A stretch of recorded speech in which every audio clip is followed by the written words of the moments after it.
دیار غیر میں عید کے دن کا تعین کیسے کیا جائے؟ تمام لوگ مل کے اپنے علماء کے پاس جائیں اور ان سے کہیں کہ اعلیٰ حضرت یہ کام آپ کے کرنے کا نہیں، سائنسدانوں کے کرنے کا ہے، چھوڑ دیں اس کام۔ تعین ہو جائے گا بس۔ جدید سائنس نے انسان کو اس قابل کر دیا ہے کہ اب وہ سیکنڈ کے حساب سے آپ کو بتا سکتے ہیں کہ چاند کی پیدائش کب ہوگی۔ قمری مہینے کا اگر آپ سائنسدانوں سے کہیں تو وہ آپ کو چاند کی پیدائش کے لحاظ سے 1000 سال کا کیلنڈر بنا کے دے دیں گے۔ تو اس لیے اب یہ ضرورت ختم ہو چکی ہے۔ انتہائی تعجب ہوتا ہے، ہمارے ہاں نمازیں بھی تو آخر سورج کے اوقات کے لحاظ سے ہیں۔ سائنسدانوں نے گھڑی بنا کے ہمارے ہاتھ پر باندھ دی ہے۔ آپ میں سے کتنے جا کے باہر سورج دیکھتے ہیں؟ رسول اللہ صلی اللہ علیہ وسلم کے زمانے میں تو کوئی چھڑی گاڑنی پڑتی تھی تاکہ سائے کا اندازہ ہو جائے۔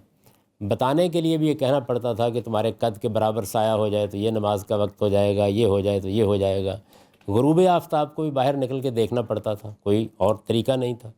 وہ ہم جب تاریخ پڑھتے ہیں تو معلوم ہوتا ہے کہ حضرت عمر کے زمانے میں ایک ٹاٹ کا ٹکڑا مسجد کی دیوار پہ ڈال دیا جاتا تاکہ جمعے کا اندازہ ہو جائے کہ وقت ہو گیا، ذرا سایہ اس سے معلوم ہو جاتا تھا۔ تو اب بھی آپ یہی کرتے ہیں۔ یہ جو آپ کی مسجدوں میں پاکستان میں کیلنڈر لگا ہوا ہے جس میں اوقات لکھے ہوئے ہیں کہ فجر اس وقت ہوگی، ظہر اس وقت ہوگی، اور سارے سال کے لکھے ہوئے ہیں، یہ انگریز بحریہ کا بنایا ہوا ہے۔ انہوں نے بنا کے دے دیا ہوا آپ۔ اسی طرح گھڑی ایجاد کر کے دے دی ہے۔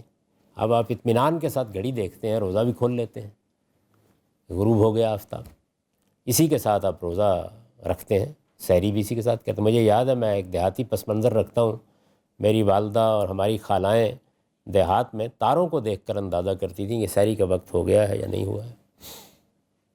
چاند دیکھنے کا اس سے کیا تعلق ہے؟ یہ تو علماء کا کام ہی نہیں ہے۔ بس ان کی خدمت میں یہ درخواست کریں کہ آپ نماز پڑھائیں، آپ روزہ رکھیں۔ چاند اور یہ علم فلکیات کا موضوع ہے اور یہ سائنسدانوں کا کام ہے، اس کا فیصلہ کریں۔ سائنسدانوں کے سپرد کر دیں، معاملہ ختم ہو جائے گا۔